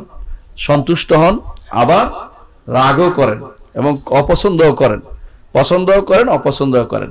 এটা আল্লাহর একান্ত বিষয়, এবং তিনি কোনটা পছন্দ করেন কোনটা পছন্দ করেন না বলে দিয়েছেন। কি বলেছেন? ওয়া কাররাহা ইলাইকুমুল কুফরা ওয়াল ফুসুকা ওয়াল ইসয়ান, তিনি তোমাদের অবাধ্যতা অপছন্দ করেন, তোমাদের আল্লাহ অবাধ্য হবে এটা পছন্দ করেন না। কুফরা কুফরি, ওয়াল ফুসুকা ফাসিকি, ওয়াল ইসয়ান এবং অবাধ্যতা, গুনাহ করছেন, অবাধ্যতা করছেন, কুফরি করছেন, সব একই কাছাকাছি অর্থে। এগুলি কোনোটাই আল্লাহ পছন্দ করেন না। পছন্দ করেন কোনটা? হাব্বাবা ইলাইকুমুল ঈমানা ওয়া যায়্যানাহু ফি কুলুবিকুম, ঈমান পছন্দ করেন, তাওহীদ পছন্দ করেন, ঈমানের বিষয়গুলি পছন্দ করেন। এই দর্শে আসছে বসছেন, আল্লাহ তাআলা এটা পছন্দ করবেন। কারণ এখানে ফেরেশতাদের দিয়ে আল্লাহর রহমত নাজিল হয়, ফেরেশতারা তাদের ডানা বিছিয়ে রাখে, আল্লাহর পক্ষ থেকে এখানে সাকিনা নাজিল হয়, তার কাছে যারা আছে তাদের কাছে তিনি আপনাদের কথা আলোচনা করেন। এর চেয়ে বড় আর কি পাবেন বলেন? বিশাল ব্যাপার। এই জন্য আল্লাহ তাআলার সন্তুষ্টি যদি অর্জন করতে হয় তাহলে তার ইবাদতের সাথে আর কারো ইবাদত করা যাবে না, কোনো ফেরেশতাও নয়, কোনো প্রেরিত কোনো নবীও নয়, রাসূলও নয়, কারো ইবাদত করতে পারবেন না। এটা হচ্ছে দ্বিতীয় নীতি যেটা তিনি বলেছেন, যে প্রত্যেকটি ঈমানদার মুসলিম প্রথম নীতি বলেছি রুবুবিয়তের উলুহিয়তের ব্যাপারে ইবাদতের ক্ষেত্রে একমাত্র আল্লাহর জন্য ইবাদত করতে হবে, অন্য কারো সামান্যতম ইবাদত দিতে পারবেন না। ইবাদত কি বুঝতে পারছেন কিনা? এইটা যদি হয়, এখন আর দুনিয়া আপনি বুঝবেন যে কেমন মানুষ প্রবৃত্তির ইবাদত করে, কেউ প্রবৃত্তির ইবাদত করে, প্রবৃত্তি যা চায় তা করে। এই জন্য আল্লাহ বলছেন আফারাআইতা মান ইত্তাখাযা ইলাহাহু হাওয়াহু আফা আনতা তাকুনু আলাইহি ওয়াকিলা। আপনি কি তার দিকে তাকান না, দেখেন না ওই লোককে, যেই লোককে তার ইলাহ বানাইছে প্রবৃত্তিকে। প্রবৃত্তিকে কেমনে ইলাহ বানায়? অর্থাৎ প্রবৃত্তি মনে যা চায় তা করে, মনে যা চায় তা করে। অনেকে বলে আমি তো হাওয়া বদলাতে যাচ্ছি, অনেকে বলে আমি আনন্দ করতে যাচ্ছি, অনেকে বলে রিক্রিয়েশনে যাচ্ছি। এক একজনে এক একটা বলে যাচ্ছে। অমুক জায়গায় সেখানে যে হালাল হারামের সংমিশ্রণ আছে, সেখানে যে কুফুরের এলিমেন্টস আছে, এটা সে চিন্তা করে না, এটা প্রবৃত্তির টানে যাচ্ছে। ঠিক অনুরূপভাবে বাসায় সারাক্ষণ যে ব্যক্তি কোরআন পড়বে না, হাদিস পড়বে না, দিন পড়বে না, ইসলাম জানতে চাইবে না, সে উল্টাটা নিয়ে কাজ করবেই। কারণ অন্তর কোনোদিন খালি যায় না, একটা না একটা আপনি তাকে কাজ দিতেই হবে। তাহলে বোঝা যাচ্ছে আপনার অন্তরের ভিতরে ভালোটা না গেলে খারাপটা ঢুকবে। আল্লাহর ইবাদত না হলে কিসের ইবাদত ঢুকবে? অবশ্যই প্রবৃত্তির ইবাদত ঢুকবে, শয়তানের ইবাদত ঢুকবে, প্রকৃতির ইবাদত ঢুকবে, মানুষের ইবাদত ঢুকবে, যত অনাচার ঢুকবে সেখানে। কারণ আপনি দাসত্ববাদে আপনি থাকতে পারবেন না, দাসত্ববাদে কোনো ব্যক্তি থাকতে পারে না। এমনকি যে ব্যক্তি বড় নাস্তিক, সেও দাস, সেও দাসত্ববাদে থাকতে পারে না। সেও বিপদ হলে ওই চোখের পানি তারও বের হয়, যত বড় নিষ্ঠুরে হোক, বিপদ হলে চোখের পানি বের হয়। এবং সে চোখের পানি বের হয়ে হয়তো আল্লাহর কাছে চাইতে পারে না। কার কাছে চায়?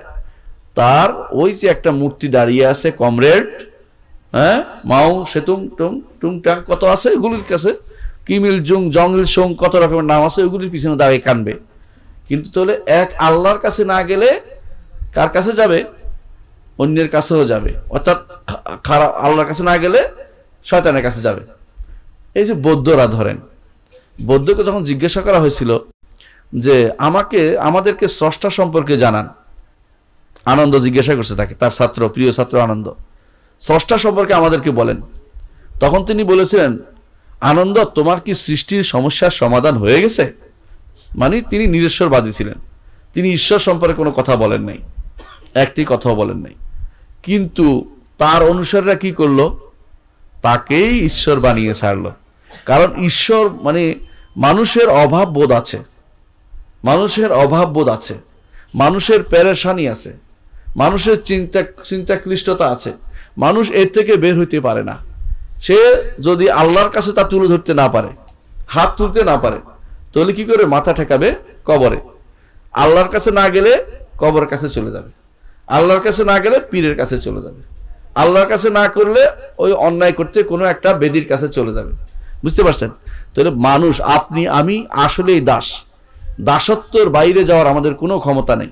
সুতরাং এক আল্লাহর ইবাদত না করলে অবশ্যই আমরা শয়তানের ইবাদত করব, প্রবৃত্তির ইবাদত করব, মানুষের ইবাদত করব, এবং কি যেটা আপনি চিন্তাও করেন না সেটাও আপনি করে বসছেন, এমন কিছুর ইবাদত করবেন যা মানুষ হাস্যকর মনে করে, হাস্যকর মনে করে। আপনি দেখবেন, হয়তো দেখবেন যে এটা একেবারেই একটা গাছ, ছোট গাছ, কেউ গাছের ইবাদত করতেছে, কেউ মাছের ইবাদত করতেছে, কেউ গজারের ইবাদত করতেছে, কেউ কচ্ছপের ইবাদত করতেছে। দেখেন না আপনারা দুনিয়াতে আছে না? কেন করে? কারণ সে দাসত্ব করবেই। কিন্তু দাসত্ব যে আল্লাহর জন্য হতো, তাহলে তার এগুলি করতে পারতো না, ওইখানে জায়গা হতো না। হাদিসে কুদসিতে আল্লাহ তাআলা এই জন্য বলেন, হাদিসে কুদসিতে আল্লাহ তাআলা বলেন, আনা আগনা শুরাকা আনি শিরক, আমি অংশীদারের অংশ নেয়া থেকে সম্পূর্ণ মুক্ত, অংশীদার অংশ আমি গ্রহণ করি না। মান আমিলা আমালান ওয়া আশরাকা ফীহি মাই গায়রি তারাকতু ওয়া শিরকাহু, কেউ যদি আমার জন্য কোনো একটা আমল করে, এর সাথে একটু অংশ জুড়ে দিয়েছে, অমুকও একটু নেক, অমুকের জন্য একটু এটা দিলাম, আল্লাহ বলে যে পুরোটাই তার দিয়ে দিলাম, আমি নিব না, আমি একটু নিব না এর থেকে। অর্থাৎ আপনি ধরেন সালাতে দাঁড়িয়েছেন, সুন্দরভাবে সালাত আদায় করছেন, এরপর মনে করলেন মানুষ দেখুক আমি কত সুন্দর সালাত আদায় করি, আপনি শেষ, মানে পুরোটাই চলে গেছে। আবার তওবা করে ফিরিয়ে আনতে হবে। মানুষ দেখলে কি হবে? মন থেকে তাড়িয়ে দিবেন, আবার চলে আসবেন, এটা জিহাদ হবে। তখন আপনি আবার সওয়াব পেয়ে যাবেন। মানুষের কিছু যায় আসে না, কিন্তু যদি কোনো ওই লেগেই থাকে, মানুষের দেখতে থাকুক, অথবা পাশের লোকে দেখুক, অথবা আমাদের আশেপাশের এই বড় লোকেরা দেখুক আমি কিভাবে নামাজ পড়ি, তাহলে শেষ আপনার। হ্যাঁ, এরকম অনেকেই আছে, হ্যাঁ, হজ উমরা করে ছবি তুলে পাঠিয়ে দিচ্ছে, আমি এই করেছি সেই করেছি, দেখুন আমার ওমরা, মাকে নিয়ে ওমরা করলাম, দাদিকে নিয়ে সফর করলাম, অমুককে নিয়ে এই করলাম। কি জন্য করতেছে? মানুষকে শোনানোর জন্য। তো ওখানে আর কিছুই পাওয়া যাবে না, দুনিয়াতেই পেয়ে গেছেন, ওখানে আর কিছু পাওয়া যাবে না। হাসরের দিন বলা হবে তাদের কাছে যাও যাদেরকে শোনাতে, তাদের কাছে যাও যাদেরকে দেখাতে, তাদের কাছে গিয়ে দেখো কিছু পাও কিনা। আমার কাছে তোমার কোনো প্রাপ্তি নেই, কারণ আমার জন্য অংশ দিছ, অংশের কারণে আমি তোমার অংশ একটু আমি নেই নাই, তাকে ছেড়ে দিয়েছি। আমার জন্য কোনো অংশ দিলে আমি নেই না। এটাই হচ্ছে দ্বিতীয় নীতি। আল্লাহ তাআলা তার সাথে কাউকে তার ইবাদতে শরীক করবে, আল্লাহ সেটা কখনো সন্তুষ্ট হতে বা হবেন না। এবং সেটা যত বড় হোক না কেন, শত বড় হলে আমরা বলেছিলাম ফেরেশতা হলে কি হইতে পারে? জিবরিল। আর রাসূল হলে কি হইতে পারে? মুহাম্মদ সাল্লাল্লাহু আলাইহি ওয়াসাল্লাম। তার জন্য কোনো ইবাদত বা কোনো অংশ দিলেও কেউ আল্লাহ তাআলা খুশি হবেন না। আল্লাহ তাআলা সব গায়েব জানে, তাই না? আর কেউ জানে? কেউ যদি বলে আর কেউ জানে, সে কি হবে? কাফের হয়ে যাবে। আল্লাহ তাআলা সর্বময় ক্ষমতার অধিকারী, আর কেউ কি পারে? জানে না। এই জন্য যেই ব্যক্তি বলবে যে মুহাম্মদ সাল্লাল্লাহু আলাইহি ওয়াসাল্লাম গায়েব জানে, সে কি? কাফের, সর্বসম্মতভাবে কাফের। হ্যাঁ, আল্লাহ তাআলা তাকে যা জানিয়েছেন সেটা জানে শুধু, কিন্তু তিনি সব জেনে গেছেন এমন কথা তিনি নিজেও বলেননি। আপনারা জানেন যে রাসূলুল্লাহ সাল্লাল্লাহু আলাইহি ওয়াসাল্লাম কখনো কখনো এই সমস্ত বিষয়ে তাকে কেউ জিজ্ঞাসা করলে অপেক্ষা করতেন, জিবরিল ওহী নিয়ে আসার অপেক্ষা করতেন। একবার তার ওট হারিয়ে গেছে, যেটা তিনি বাহন হারিয়ে গেছে। তো মুনাফিকরা বলতে আরম্ভ করলো, যদি তিনি নবী হন বলে না কেন? তখন আল্লাহ নবী এসে জিবরিল এসে তাকে জানালেন অমুক খানে এটা আটকে পড়েছে, এটা হারিয়ে যায়নি, মানে গাছের ভিতরে আটকে পড়েছে, বেরোতে পারছে না। তো আমাকে জিবরিল এইমাত্র জানালেন এটা অমুক খানে আছে। রাসূলুল্লাহ সাল্লাল্লাহু আলাইহি ওয়াসাল্লাম বললেন। অনুরূপভাবে রাসূলুল্লাহ সাল্লাল্লাহু আলাইহি ওয়াসাল্লাম স্ত্রীর উপরে অপবাদ দেয়া হলো। আয়েশা রাদিয়াল্লাহু আনহা, রাসূল একবার ঘরে আসে, একবার বাইরে যায়, একবার মিম্বরে দাঁড়ায়, মিম্বর থেকে নামে, বলে তোমাদের মধ্যে কে জানো? একবার আলীকে জিজ্ঞাসা করে, একবার বারিরাকে জিজ্ঞাসা করে, একবার ওসামাকে জিজ্ঞাসা করে, বলে যে বলুন আমার পরিবার সম্পর্কে আপনাদের কি? বলে আপনার পরিবার, ইয়া রাসূলুল্লাহ আমরা কি বলবো? বলে মানুষ কি বলতেছে? মানুষ যে বলে আমরা জানি না, আমরা তাকে ভালোই জানি। সবাই ভালো কথা বললেন। আল্লাহ তাআলা আয়াত নাজিল করলেন। তারপরে আয়াত নাজিল করার পর রাসূলের অন্তর শান্ত হলো। তো বোঝা গেল রাসূল গায়েবের কোনো কিছু জানেন না। আল্লাহ যতক্ষণ না জানিয়েছেন ততক্ষণ কিছু জানেন। তবে তিনি যা জানিয়েছেন কি? কিয়ামতের আলামতের কিছু তিনি জানিয়েছেন, হাসরের মাঠে কি হবে তাও তিনি জানিয়েছেন, এবং জান্নাতে কি হবে তাও তিনি জানিয়েছেন, কিন্তু দিনক্ষণ নির্ধারণ করে দেননি। আমাদের কিছু ভাই দুর্ভাগ্যবশত দিনক্ষণ বের করতেছে, নির্ধারণ করে দিচ্ছে অমুকটা হচ্ছে এটা, অমুকটা হচ্ছে এটা, অমুক তারিখে অমুকে বের হবে, এই জাতীয় দিনগুলো। এগুলি যদি বলেন কেউ গায়েবী জগতে হাত রে বেড়ানো, এটা একেবারেই হারাম, এটা করা যাবে না, গায়েবী জগতে হাত দেওয়া যাবে না। এই জন্য দেখেন রাসূলুল্লাহ সাল্লাল্লাহু আলাইহি ওয়াসাল্লাম বলেছেন, কেউ যদি কোনো গণকের কাছে যায় তার 40 দিনের ইবাদত কবুল হবে না। কেন? কারণ গণকের কাছে যাওয়ার অর্থ হচ্ছে সে গায়েবী জিনিস জানার চেষ্টা করতেছে, বুঝছেন তো? আর যদি কোনো কেউ বলে, গণক যা বলে তা বিশ্বাস করে, তার কি হবে? সে কাফের হয়ে যাবে, কারণ সে তো এখন বিশ্বাস করে ফেলছে। প্রথমটা যে জানার জন্য চেষ্টা করছে, গায়েবী জগতের কোনো কিছু জানার চেষ্টা করতে নেই, তাহলে এটা আপনার জন্য বিপদ হয়ে যাবে। একটু বলি, আপনি ধরেন মনে হলো যে আমি কোন দিন মরবো এটা জেনে যাই, জানার কোনো সুযোগ নেই। ধরেন আপনাকে বলো আপনি 3 দিন পরে মারা যাবেন, আপনি কি খাওয়া দাওয়া করতে পারবেন? আপনি কি করবেন? পাগল হয়ে যাবেন। ঠিক প্রতিটি মানুষই কিন্তু মারা যাবে। আল্লাহ তাআলা খাস রহমত দিয়ে দুনিয়াতে আপনাকে বসবাস করার উপযুক্ত রাখার জন্য জানিয়ে দেন নাই যে আপনি কোন দিন মারা যাবেন, এটা আপনাকে জানিয়ে দেননি। রিজিকের ব্যবস্থাটা আপনি জানতেন, যদি আপনি হয় বাড়াবাড়ি করতেন, নয় ছাড়াছাড়ি করতেন। যদি জানতেন যে আপনি সারা জীবন ভালো রিজিকে থাকবেন, তখন আপনি আল্লাহর কথা আর স্মরণ করতেন না। আর যদি মনে করতেন যে আমার রিজিক একটুও নাই, তখন আপনি হতাশ হয়ে আত্মহত্যা করে বসতেন। তো এই জন্য আল্লাহ তাআলা অনেক কিছু আপনাকে 5টি জিনিসের কথা সূরা লোকমানের শেষে আসছে। এই এই এই 5টি জিনিস আল্লাহ তাআলা তার কাছে রেখে দিয়েছেন। ইন্নাল্লাহা ইনদাহু ইলমুস সাআহ ওয়া ইউনাজ্জিলুল গায়স ওয়া মা তাদরি নাফসুম মাযা তাকসিবু গাদা ওয়া মা তাদরি নাফসুম বিআইয়ি আরদিন তামুত ইন্নাল্লাহা আলিমুন খাবীর ওয়া মা ইয়ালামু মা ফিল আরহাম ওয়া মা তাদরি নাফসুম বিআইয়ি আরদিন তামুত। মায়ের উদরে কি আছে কি আছে, আবারও বলছি, এটা কোনো ভুল না বুঝেন, কি আছে বলছে, ছেলে না মেয়ে বলে নাই। অর্থাৎ সে মায়ের উদরে সন্তান হবে কি হবে না, যতক্ষণ পর্যন্ত দুনিয়াতে মানুষ স্পষ্ট বুঝতে না পারে সন্তান, ততক্ষণ মধ্যে কিন্তু বলতে পারে না কে কার সন্তান হবে না কেউ বলতে পারে, এটা বলা উদ্দেশ্য। বলে নাই যে কোনটা ছেলে না মেয়ে, এটা বলে নাই। অনেকে এটা দিয়ে আবার প্রশ্ন করে যে এখন তো মানুষ ছেলে মেয়ে জানতে পারে, তো অনেক পরে যখন ফেরেশতা পাঠায়, ফেরেশতা তার নাম লিখে তারপরে জানতে পারে, আগে জানতে পারে না কেউ। আলা কুল্লি হাল, যেটা বললাম, বুঝতে পারছেন যে আল্লাহ তাআলা তার সাথে শরীক করাকে কখনো ক্ষমা করবেন না, এবং এটা তিনি কখনো সন্তুষ্ট হবেন না। যদি যত বড়ই হোক না কেন, এটা আল্লাহ তাআলা মেনে নেবেন না। তাহলে রুবুবিয়তের নীতি আমরা জানলাম, উলুহিয়তের বা ইবাদতের নীতিও আমরা জানলাম যে তার সাথে ইবাদতে কাউকে শরীক করা যাবে না। দলিল কি? এবং শেখ আবার দলিল দেয় প্রত্যেকটা কথার, সেটা কি? আল্লাহ তাআলা বলছেন, ও আন্নাল মাসাজিদা লিল্লাহি ফালা তাদউ মা আল্লাহি আহাদা। আর মসজিদ সমূহ আল্লাহর জন্য। লাম এটাকে বলে লামে তামলিক, মালিকানা কার? আল্লাহর। ফালা তাদউ মা আল্লাহি আহাদা, আল্লাহর সাথে আর কাউকে ডেকো না। দুই ধরনের মানুষ আছে, কেউ আল্লাহকে ডাকে, কেউ আল্লাহর সাথে আরেকজনকে ডাকে। আবার কেউ এমন আছে যে আল্লাহকে ডাকেই না, শুধুমাত্র অন্যজনকে ডাকে, শুধুমাত্র অন্যজনকে ডাকে। বুঝছেন তো? বলা হয়ে থাকে কিচ্ছা, সুফিদের কিচ্ছা, যে এরা ওয়াজের মধ্যে আপনার প্রচুর শুনবেন, এই জন্য বলাই দিচ্ছি, কারণ আমি বানাই বলছি না, ওরা বলে যে বায়েজিদ তার সাথীকে বলছে তুমি বাইজিদ করবা, আমি আল্লাহ আল্লাহ করব। তো নদী পার হচ্ছে, তো লোক অর্ধেক যাওয়ার পরে তার নাকি মনে হয়েছে, আমি নিজে ওয়াজটা শুনে আশ্চর্য হইলাম, তো ওর সাথীর মনে হয়েছে তো উনি তো আল্লাহ আল্লাহ করে, আমি কেন বাইজিদ করব।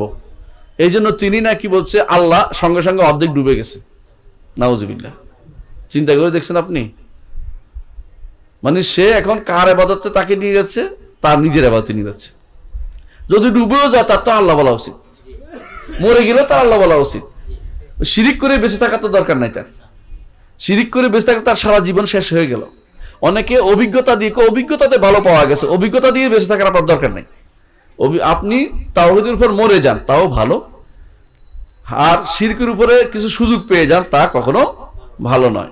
সুতরাং যে ব্যক্তি বলছে যে বাইজ বলছে তুমি আমার নাম নিয়ে নিয়ে পার হইবা নদী, সে ব্যক্তি নিজে শিরিক করছে, মিথ্যা কথা বলছে। তা তিনি এটা বলছেন না, আমি বিশ্বাস করি না, কারণ এগুলি কোনো কিতাবে লেখা না, এগুলো গল্পের মধ্যে চলে, ওয়াজের মধ্যে চলে। এই মৌসুমের কাজ হচ্ছে এগুলি মিথ্যা মিথ্যা ওয়াজ করা, বানাই ওয়াজ করা। তো এইগুলোর যারা এগুলো বলছে, এরা কি তিন রকমের মানুষ বলে, এক আল্লাহর ইবাদত করে, এক ধরনের মানুষ আছে এটা মুমিন। আর দুই ধরনের মানুষ, কেউ আল্লাহর সাথে অন্য কাউকে ইবাদত করে, কেউ শুধু অন্যের ইবাদত করে, আল্লাহর ইবাদত মোটেই করে না। বুঝছেন তো? যেমন হিন্দু বৌদ্ধ, এরা তো আল্লাহর ইবাদত মোটেই করে না। সাথে সাথে সুফিরা এক ধরনের আছে, যারা শুধুমাত্র পীরের ইবাদত করে, আল্লাহর ইবাদত করে না। বিপদে পড়লেও বদর ডাকতে থাকে, আল্লাহ ডাকে না। কেউ কেউ আল্লাহর সাথে অন্য কাউকেও ডাকে, যেমন আল্লাহ তুমি দিবা, ও বলি আল্লাহ ডাকে, দুইটা ডাকতেছে একসাথে, এইটাও ডাকে। আল্লাহ বলছে আল্লাহ সাথে অন্য কাউকে ডাকা তো বড় শিরক নিঃসন্দেহে, কিন্তু যারা আল্লাহর সাথে অন্য কাউকে ডাকে এইটাও নিষেধ করেছে আল্লাহ তাআলা, যে ফালা তাদউ মা আল্লাহি আহাদা, মসজিদ সমূহ আল্লাহর, সেগুলো তোমরা আল্লাহ ছাড়া, সেগুলোতে তোমরা আল্লাহ ছাড়া কাউকে সেখানে ডেকো না। এই ডাকার দুই অর্থ, অর্থাৎ এই ইবাদতটা দুই রকমের। একটা হচ্ছে চাওয়া, আল্লাহ তুমি আপনি আমাকে এটা দেন এটা দেন। আরেকটা হচ্ছে চাওয়া নয়, শুধু ইবাদত করে যাওয়া। দুটেই এখানে উদ্দেশ্য।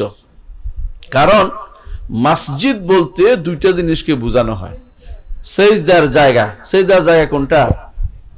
যা দিয়ে সেজদা করবেন। কি দিয়ে সেজদা করে? কথা দিয়ে, মাথা দিয়ে, তাই না? মাথা দিয়ে, তারপরে হাত দিয়ে। আমরা কয় অঙ্গে সেজদা করি?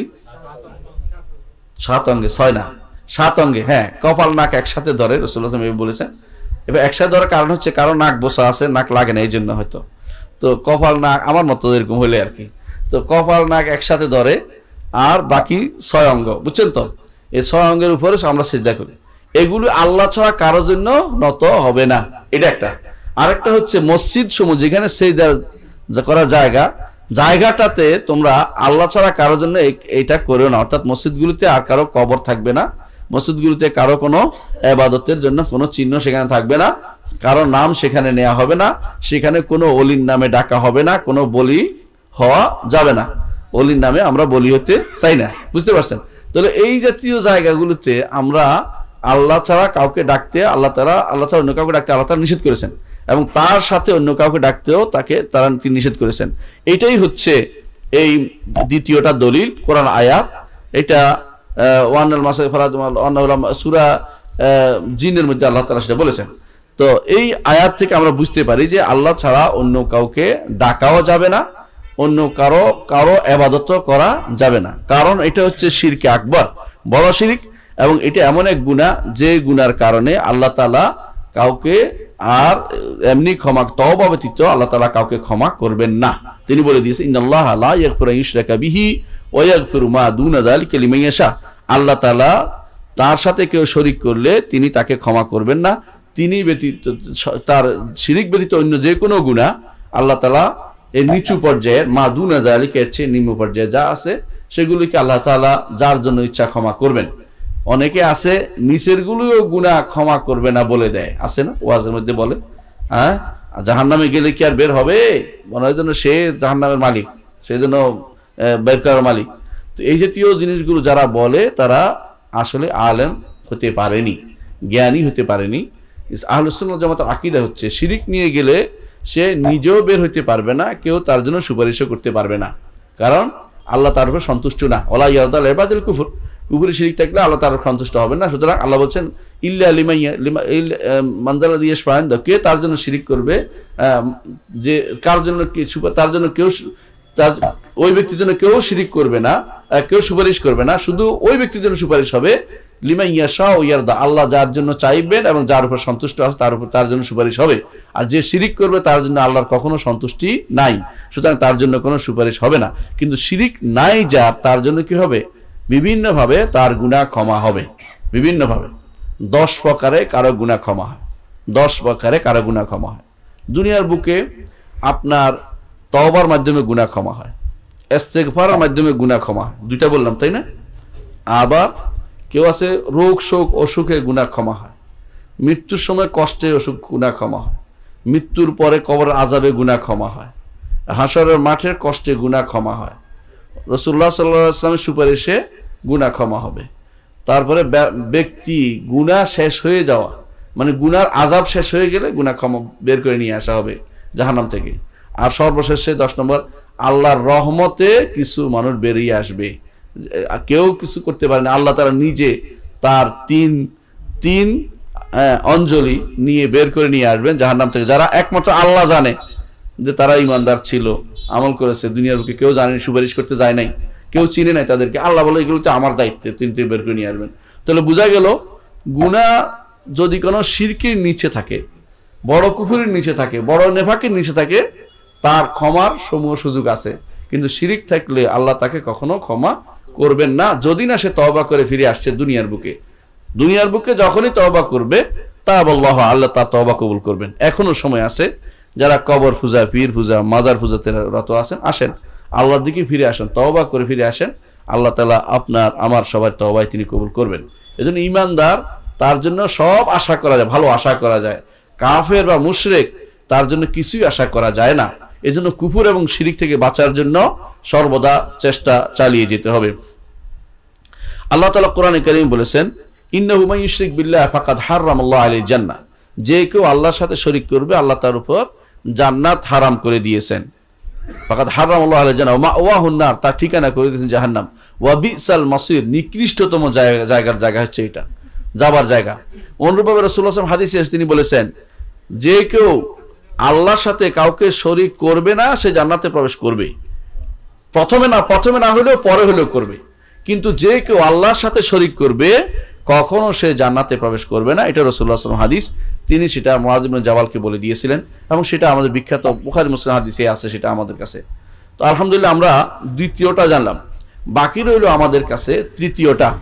3 নম্বরটা হচ্ছে যে ব্যক্তি আল্লাহর রুবুবিয়তকে স্বীকার করছে, রুবুবিয়ত স্বীকারের জিনিস, উলুহিয়তটাকে মেনে নিয়েছে, কাজ করছে এরকম। এর সাথে একটা জিনিস জড়িত আছে, সেটা হচ্ছে যে আল্লাহ বিরোধী শক্তির সাথে তার আচরণ কেমন হবে, আল্লাহ বিরোধী শক্তির সাথে তার আচরণ কেমন হবে। কারণ একরকম হইতে পারে না, যে ঈমান আনছে ঈমান আনে একরকম হইতে পারে। আল্লাহ বলছেন আফানা জাআলুল মুসলিমিনা কাল মুজরিমিন মা লাকুম কাইফা তাহকুমুন, ঈমানদার আর মুসলিমকে একরকম হবে, তোমাদের কি হলো, তোমাদের বিবেক বুদ্ধি কি হারিয়ে গেছে, কি বিচার করছো তোমরা এটা। এইটা নিয়ে তৃতীয়টা, এটা অবশ্যই লাগবে। 3 নম্বরটা আজকে আমরা আলোচনা না করি। সুবহানাকাল্লাহুম্মা ওয়া বিহামদিকা আশহাদু আল্লা ইলাহা ইল্লা আনতা আস্তাগফিরুকা ওয়া আতুবু ইলাইক। আসসালামু আলাইকুম ওয়া রাহমাতুল্লাহি ওয়া বারাকাতুহু।